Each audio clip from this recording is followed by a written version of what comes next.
با در نظر داشتی وضع اپیدمیولوژی کشور شروع شد. با طبق این ترتیب در مؤسسه‌های تحصیلات همگانی رژیم نقاب، فاصله اجتماعی و همچنین قاعده‌های بهداشتی حتمی گردید. اما تا کجا این توصیه‌ها از جانب محصلین و مؤسسه‌های تعلیمی رعایت می‌گردد؟ در نشر امروز برنامه نوبت‌دار در شهر به شما نشان خواهیم داد.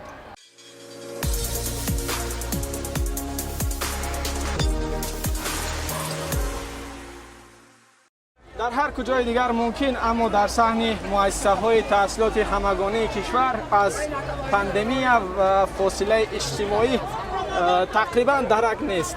این تجمع والدانی هستند که فرزندان خود را به مکتب آوردند و میخواهند شخصا به دست معلمان سپارند. هنگام کودک آوردن والدین مسافه اجتماعی را رعایت نمی‌کنند.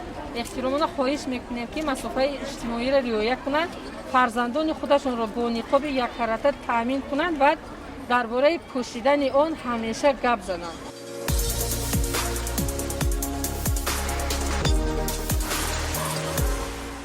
در صحن مکتب معلمان علاقه کوشش میکنند که حرارت کودکان را سنجند و آنها را در فاصله اجتماعی راهنمایی کنند.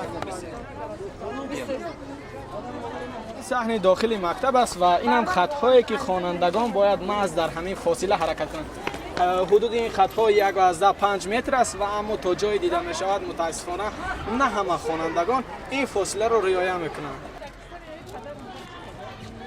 با این حال درس در مکتب‌ها همان در دو بست و دوامناکی 45 دقیقه می‌گذرد.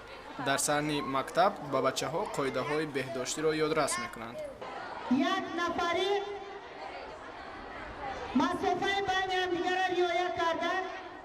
این صحن حوله مکتب است که خوانندگان پیش از وارد شدن به صنفخانه‌ها قطار می‌ایستند و در اینجا همچنان که در ترتیب توصیه شده است واقعا خط‌ها برای فاصله اجتماعی کشیده شده‌اند و تا جای معلم‌ها کوشش میکنند که خواننده‌ها محض در همین خط‌ها قرار بگیرند، یعنی فاصله اجتماعی رعایت شود.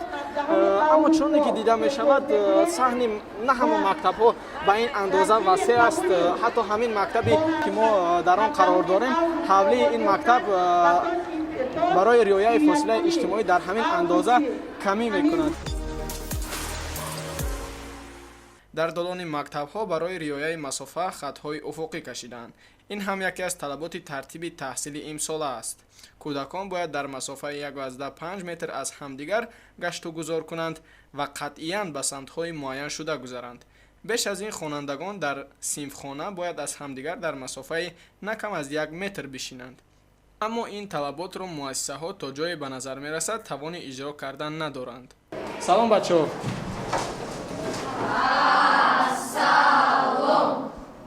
معلم در درس چند نفر اشتراک دارد؟ همگی 30 نفر اشتراک دارن، 28 نفر، 2 نفر سبب قطعی امروز در درس اشتراک ندارن. درس امروزه چی است معلم؟ درس امروزه ما از روی قاعده ما باید درس صلح بگذاریم، اما پیش از درس صلح آمادگی و معلومات درباره کووید 19 با خوانندگان میگذاریم، بعدا با درس صلح میگذاریم. ترتیبی که اگر وزارت معارف پیشنهاد کرده است اگر حساب کنیم نه همه مؤسسه‌های تحصیلات همگانی ظرفیت رعایت فاصله اجتماعی را دارند. در بسیاری از صنفخانه‌ها شماره میانه خوانندگان زیاده از 30 نفر است، یعنی که 30 نفر یا از 30 نفر زیاده و اگر میان آنها تا 1 متر فاصله گذاشته شود در یک صنفخانه 15 نفر جای میگیرد، یعنی که معلمان مجبور هستند که در یک میز 1 نفر را شینانند و نیمی خواننده ها علاقه به جای میمونند.